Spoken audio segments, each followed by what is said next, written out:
क्योंकि आजकल तो पति कहते नहीं, हस्बैंड कहते हैं, उसको हस्बैंड कहते। हमारे महात्मा कहते थे हस्बैंड का अर्थ जानती हो? कहे नहीं महाराज जी, हस्बैंड के इशारे पर चलने वाला उसका नाम है हस्बैंड। मैंने कहा महाराज जी वो तो बहुत अच्छा है। और जो है दूसरा भी तो कहते ना वाइफ, क्या? मुझे तो इंग्लिश आती नहीं, वाइफ कहते हो, वाइफ। अच्छा, मैंने कहा महाराज जी इसका अर्थ भी जरा बता दो। महाराज जी बोले अच्छा बताओ बताओ। कहने देखो वाइफ का अर्थ है, बोलो जय श्री कृष्णा, सुन लेना ढंग से। Wife is knife who cuts life. और दूसरा तो मैं नहीं बताऊंगा क्योंकि थोड़ा महात्मा हूं, इसीलिए दूसरा अर्थ बताने में मुझे संकोच होता है। बोलो जय श्री कृष्ण। एक प्रोफेसर ने, वकील ने बताया मुझे वो अर्थ कि तुम्हें ब्याज दफे से नहीं बताऊंगा, इंग्लिश में ही। बोलो जय श्री कृष्ण। क्योंकि आप सब लोग इंग्लिश जानते हो, मैं तो जानता नहीं। अब मैं तो जो सुना या टेप देख कर वही सुना दूंगा। अब उसका अर्थ क्या होगा मुझे पता नहीं। अब ये भी पता नहीं वाइफ इज नाइफ वो कर सकते, ये हिंदी में क्या होता मुझे पता नहीं। तो बीच रहा। अब माताएं भी अपने मन में ये बात नहीं रख सकती है क्योंकि ये युधिष्ठिर का साप है। इस प्रसंग पर मैं अभी नहीं जाऊंगा महाभारत के। अब देवताओं ने आकाशवाणी कर दी, अरे दुष्ट कंस जिसको तू लेकर के जा रहा है बड़े भावुक हो रहा है। अस्यास्त्वाम अष्टमो गर्भो हंतायाम बहसे सुरः। अरे दुष्ट जिसको तू लेकर के जा रहा है इसी पेट का अष्टम गर्भ तेरा काल बनेगा। आकाशवाणी जैसे सुना कंस घबरा गया, रथ रोक दिया और देवकी के केस पकड़ के रथ से नीचे गिराया। मैल से तलवार निकाल करके काटने को तैयार हो गया। वसुदेव ने हाथ पकड़ लिया, अरे भैया ये क्या कर रहे हो, ये तुम्हारी बहन है और पुत्री के समान है, विवाह के उस उत्सव में तुम इसको कैसे मार सकते हो, इसलिए इसको छोड़ दो। और दूसरी बात है तुम मृत्यु की बात करते हो, मृत्युर्जन्मवतां वीर देहेन सहजायते अद्यवाद सतान्ते वा मृत्युर्वै प्राणिनां ध्रुवः। अरे मृत्यु तो निश्चित है, चाहे आज मरे चाहे कल मरे, इसलिए छोड़ दो। अरे कंस बोला कि ये मेरे मृत्यु को, मेरे काल को जन्म देगी। भगवान वसुदेव बोले कि नहीं, मैं प्रतिज्ञा करता हूँ जितने पुत्रों को ये जन्म देगी वो सब मैं तेरे को ला करके समर्पित कर दूंगा, तू जो मर्जी करना। छोड़ दिया है और प्रथम पुत्र कीर्तिमान हुआ है उसको ला करके वसुदेव ने दिया। उसको देख करके कंस बड़ा प्रभावित हो गया, अरे ये तो पहला ही बालक है, ये मेरा क्या बिगाड़ पाएगा, अष्टम बालक है मेरा, काल ले जाओ वसुदेव जी। वसुदेव लेके चले। इधर नारद जी ने सोचा कि यदि दुष्ट के अंदर ऐसी कृपा भाव आ गई तो भगवान का अवतार नहीं होगा। आ करके नारद जी ने बताया भैया देवताओं की माया है, विश्वास मत करना। नारद जी पाठ पढ़ा के गए और उसने देवकी के उस पुत्र को मगा के मार दिया। इस तरह से 6 पुत्र देवकी के हत्या कर दी। सप्तमो वैष्णव धाम यमनंत प्रचक्षते गर्भो बभूव देवक्याम हर्षशोक विवर्धना। सप्तम गर्भ में भगवान शेष आ गए। बोलो शेष नारायण भगवान की जय। परंतु योग माया ने भगवान की आज्ञा से उनका संकर्षण करके रोहिणी के गर्भ में डाल दिया। गर्भ गिर गया है, ये हल्ला फैल गया। कंस बड़ा खुश हो गया, अरे चलो एक हत्या तो बच गई। मेरे नाम से ही वो विष्णु आने से डर गया, पहले से भाग गया, अब तो क्या कहना था। भगवान ने अब जो है इधर देवर्षि नारद जी आ गए। देवर्षि नारद जी आकर के बोले कंस क्या हाल है। कल कहा भगवान सब अच्छा है गुरुदेव, किंतु एक चिंता सता रही है, देवकी का अष्टम गर्भ जन्म लेने वाला है, अब क्या करूं, क्योंकि आकाशवाणी कहती थी मेरा काल होगा। अरे भगवान मैं क्या करूं, ये बेचैनी हो रही है। अरे प्रभु एक बात तो बताओ, यदि वो जन्म लेते ही भागने लगे तो मैं उसको कैसे पहचानूंगा, कुछ चिन्ह तो बताओ। देवर्षि नारद जी ने सोचा कि इसको ऐसे डरा के जाऊं कि दिन रात ये चिंतन करे। तो देवर्षि नारद जी बोले, देव हमसे सुन, यदि वो जन्म लेके भागने लगे तो उसका एक मैं पहचान बताता हूँ, वो कैसा होगा। कहते हैं वो काला काला होगा, वो काला काला होगा, वो मुरली वाला होगा, वो घुंघराले बाल वाला होगा, देखने में छोटा होगा किंतु पेट में 1.5 हाथ की दाढ़ी वाला होगा। बस पाठ पढ़ा के चलेंगे। अब तो उसको हर समय काला काला मुरली वाला ही नाचता हुआ नजर आने लगा। एक दिन जो है उसके पत्नी बढ़िया भोजन बना के लाई थी, दाल में जीरा का छौंक, काला काला देख करके मेरा काला गया, काला आ गया, उठा के थाली पटक दिया। इतनी स्थिति खराब हो गई। पानी पीने के लिए जैसे लोटा लेता है, जल में अपनी काली परछाई देख करके डरता है, वो देखो काला काला मेरा काल आ गया, लोटा पटक देता है। दूसरों की आंखों में काली पुतली देख करके डरता है, मेरा काल आ गया। चिंतयान ऋषिकेश अपश्यत तन्मयम् जगत, भगवान की चिंता। और देवकी की तो शोभा एकदम बढ़ गई। देवकी सर्व जगन निवास निवास भूताम नितराम नरेजे। आज देवकी की सुंदरता का क्या कहना है। दीप्यमान हो रही है देवकी माता, कारागार की अंधकार दूर हो गई है। देवकी माँ के अंग अंग से दिव्य प्रकाश की छटा निकल रही है। आहे समे प्राण हरु हरिर्गुहां ध्रुवं सितो यन्नपुरे अमितृषा।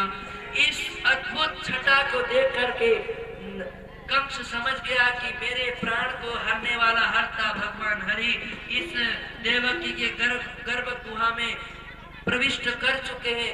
किमद्य तस्मिन् करणीयम्, इस समय मुझे क्या करना चाहिए। एक ही बात सोचता है कि इसका बंद कर देना चाहिए, किंतु मन में आता नहीं नहीं नहीं, स्त्री ससुर कुर्मत्यावधोयम्। एक तो स्त्री है और ये मेरी बहन है, इसकी हत्या का पाप मुझे लगेगा।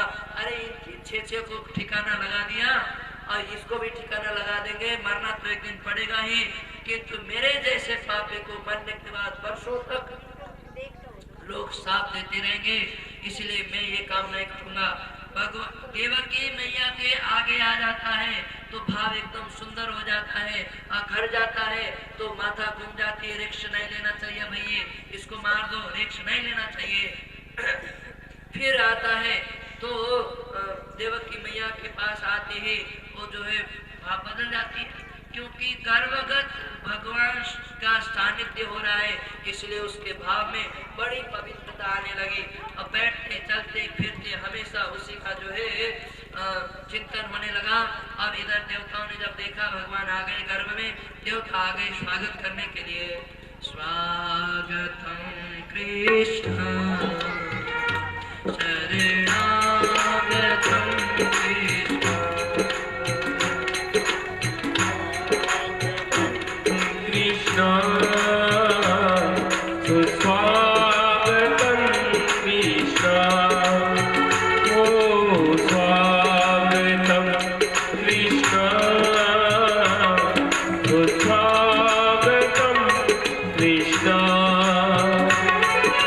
स्वागतम सुस्वागतम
शरणागतं कृष्ण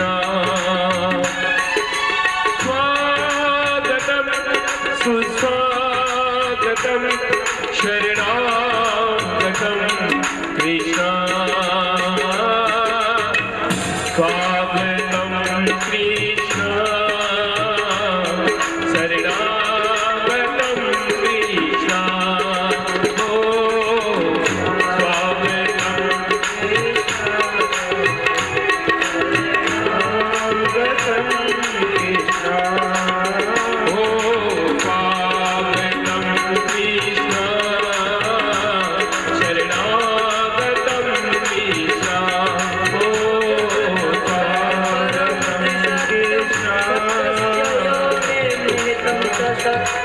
सत्यस्य सत्यमृतसत्यमेकं सत्यात्मकं त्वं शरणं प्रपन्नः सत्यात्मकं त्वां शरणं प्रपन्नः स्वागतं कृष्ण स्वागतं कृष्ण स्वागतं कृष्ण स्वागतं कृष्ण स्वागतं सुस्वागतं शरणागतं कृष्ण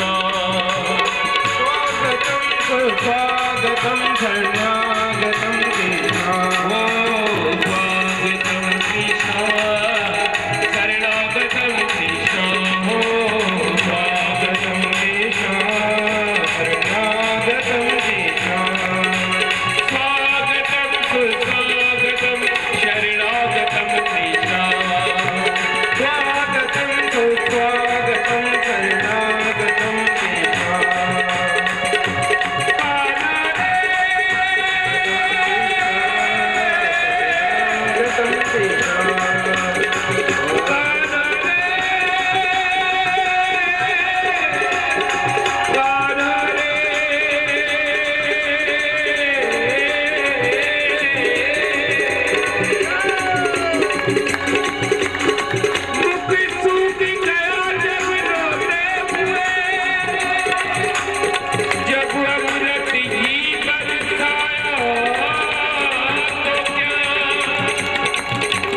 सागर में जब डूब चुका जब नाव किनारे पे लाया तुझा मरने की भी होगी नींद नशा इस शौरत से कब जाएगा चल पाएगा प्यारे तू भी नहीं यदि मुझको तड़पाएगा स्वागतं कृष्ण स्वागतं सुस्वागतं शरणागतं कृष्ण स्वागतं सुस्वागतं शरणागतं कृष्ण स्वागतं कृष्ण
कौस्तुभं पीताम्बरं सांद्रपयोधसौभगं बढ़ाया टोकरी में रख करके देखो भगवान दूध पी के गए, भूखे तो नहीं भेजा। एकादश स्कंद में इसका संकेत आया है। और टोकरी में रखा, जैसे टोकरी में रखा हाथ के बेड़ियां खुल गए और पैर के बेड़ियां खुल गए, हथकड़ी और बेड़ी सब खुल गए, दरवाजे खुल गए, पहरेदार सो गए। अब लेकर के भगवान को वसुदेव बाहर निकले। बाहर जैसे निकले, आहा, जैसे ही मेघों ने देखा, ओहो, हमारे स्वामी भी सांवले हैं, हम भी सांवले हैं, हमारे प्रभु आए हैं, तो इनका स्वागत करना चाहिए। कैसे स्वागत करें, क्या दे इनको भेंट में? भगवान ने छूट दे रखी है कि जो भी है तुम्हारे पास वो दे दो। ता कृष्ण वाहे वसुदेव आगते स्वयं व्यवर्धन्त यथा तमोरवे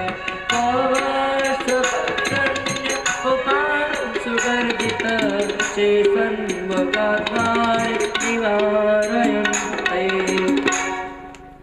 भगवान कृष्ण को आते देख करके मेघों ने मंद मंद गर्जना के साथ मंद मंद फुहारे छोड़ने लगे।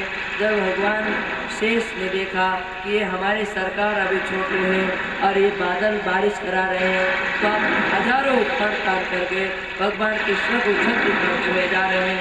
यमुना में जैसे ही प्रवेश किया वसुदेव ने, यमुना जी में बाढ़ आ गया। यमुना जी ने भगवान कृष्ण का चरण स्पर्श किया और चरण स्पर्श करके यमुना जी शांत हो गए।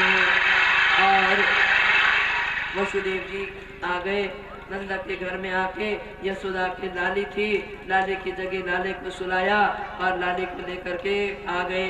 जैसे आ गए तो उनके पुनः हथकड़ी बेड़ियां लग गई, दरबारे लग गए, दरबान जग गए। तो आते ही जो है बालिका गला फाड़ के रोने लगे। बालिका रोने लगी, गला फाड़ के जोर जोर से बालिका रोने लगी।